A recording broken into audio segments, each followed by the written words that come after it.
శాంతి భద్రతలు లేని దేశానికి పెట్టుబడులు రావు. అందుకే ఈరోజు హైదరాబాద్ నగరాన్ని, తెలంగాణను దేశంలోనే నెంబర్ 1గా తీర్చిదిద్దిన పోలీసింగ్ వ్యవస్థ ఈరోజు మనకు ఉన్నది. కేంద్ర ప్రభుత్వమే నిర్వహించిన సర్వేలలో తెలంగాణ రాష్ట్ర పోలీసులు అత్యంత పకడ్బందీ శాంతి భద్రతలను కాపాడడంలో దేశంలోనే మన మొదటి స్థానంలో నిలబడ్డాం. ఇదే కాదు, డ్రగ్స్ను నియంత్రించడంలో కూడా ప్రపంచ దేశాలు పోటీ పడితే మన తెలంగాణ రాష్ట్రానికి మొదటి బహుమతి వచ్చింది. మన అధికారులు దుబాయ్లో ఆ మొదటి స్థానాన్ని, గుర్తింపును, గౌరవాన్ని స్వీకరించడం జరిగింది. అందుకే ఈనాడు మిత్రులారా, తెలంగాణ రాష్ట్రంలో శాంతి భద్రతలను కాపాడడంలో దేశంలోనే మొదటి స్థానంలో ఉండడమే కాదు, ఈరోజు డ్రగ్స్, గంజాయి యువతను నిర్వీర్యం చేస్తుంది.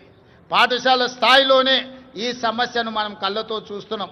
అందుకే ఈరోజు డ్రగ్స్, గంజాయిని నియంత్రించడమే కాదు, ఉక్కు పాదంతో అణిచివేయాలన్న ఆలోచనతోని పోలీసు వ్యవస్థను పూర్తిగా ప్రక్షాళన చేసి సంపూర్ణమైన అధికారులని, వాళ్ళకు అధికారాన్ని అందించి తెలంగాణ రాష్ట్రంలో గంజాయి అమ్మే వాళ్ళు కానీ, డ్రగ్స్ వినియోగించే వాళ్ళు కానీ కాలు పెట్టాలంటే వెన్నులో చలి జ్వరం వచ్చే విధంగా ఈనాడు మన పోలీసులు పనిచేస్తున్నారు.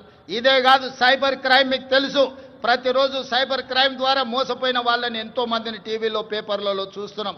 ఈరోజు సైబర్ క్రైమ్లో నష్టపోయిన వాళ్ళను కోట్లాది రూపాయలను రికవరీ చేయడమే కాకుండా దేశంలో అత్యంత పకడ్బందీ సైబర్ క్రైమ్ను నియంత్రించే వ్యవస్థ ఈనాడు తెలంగాణ రాష్ట్ర పోలీసులు నిర్వహిస్తున్నందుకు వాళ్ళని అభినందించడమే కాదు, ఇంత గొప్పగా మనం శాంతి భద్రతలను కాపాడుతున్నామని తెలియజేయడానికి నేను గర్వపడుతున్నాను, నేను ఆనందిస్తున్నాను మిత్రులారా. అదేవిధంగా మిత్రులారా, తెలంగాణ రాష్ట్ర ప్రభుత్వంలో ఈ మధ్య కాలంలోనే భారత్ సమ్మిట్ను మనం నిర్వహించుకోవడం జరిగింది. భారత్ సమ్మిట్ ద్వారా దాదాపుగా 100 దేశాలకు సంబంధించిన ప్రతినిధులు హైదరాబాదు నగరానికి వచ్చి తెలంగాణ రాష్ట్రంలో పెట్టుబడులకు అనువైన అంశాలను, పరిపాలనలో సరళీకృతమైన విధానాలను, అదేవిధంగా ఇక్కడ ఉన్న శాంతి భద్రతలను, ప్రభుత్వం ఇస్తున్న అనుమతులతో పాటు ఇక్కడ ప్రజల యొక్క హక్కులను కాపాడడానికి ప్రజాస్వామిక వ్యవస్థలను బలోపేతం చేసి ప్రపంచానికే ఆదర్శంగా నిలబడి డాక్టర్ బాబాసాహెబ్ అంబేద్కర్ గారు అందించిన రాజ్యాంగాన్ని తూచా తప్పకుండా అమలు చేస్తున్న తెలంగాణ ప్రభుత్వం గురించి భారత్ సమ్మిట్లో 100 పైగా దేశాలు పాల్గొని 3 రోజులు తెలంగాణ రాష్ట్ర ప్రభుత్వం తీసుకుంటున్న చర్యలను నిశితంగా గమనించి వాళ్ళు అభినందించడమే కాదు, 100 దేశాలలో ఈరోజు తెలంగాణ రాష్ట్రం గురించి, హైదరాబాదు నగరం గురించి వాళ్ళు ప్రచారం కల్పిస్తున్నారని చెప్పడానికి నేను సంతోషపడుతున్నాను. అదేవిధంగా ఈరోజు మీకు తెలుసు, ప్రపంచ సుందరి పోటీలు అందాల పోటీలు కాదు, ఇది తెలివికి, పరిజ్ఞానికి, ప్రపంచానికి పరిచయం చేయడమే కాదు, ఈరోజు తెలంగాణ రాష్ట్రంలో గొప్ప సంపద ఉన్నది.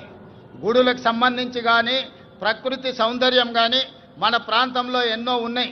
రామప్ప దేవాలయం, 1000 స్తంభాల గుడి, అదేవిధంగా యాదగిరిగుట్ట టెంపుల్, ఈరోజు హైదరాబాద్లో చౌమల ప్యాలెస్ కావచ్చు, చార్మినార్ కావచ్చు, చార్మినార్ ప్రాంతంలో ఉన్న చుడీ బజార్ కావచ్చు, లాడ్ బజార్ కావచ్చు, ఇలా తెలంగాణ రాష్ట్రంలో ఉన్న గొప్ప గొప్ప కట్టడాలను, అదేవిధంగా ఈ అంతర్జాతీయ స్థాయిలో మన ఉత్పత్తి చేస్తున్న ప్రోడక్ట్స్ని అన్నిటిని కూడా ప్రపంచానికి పరిచయం చేయడానికి ఈరోజు ప్రపంచ సుందరి పోటీల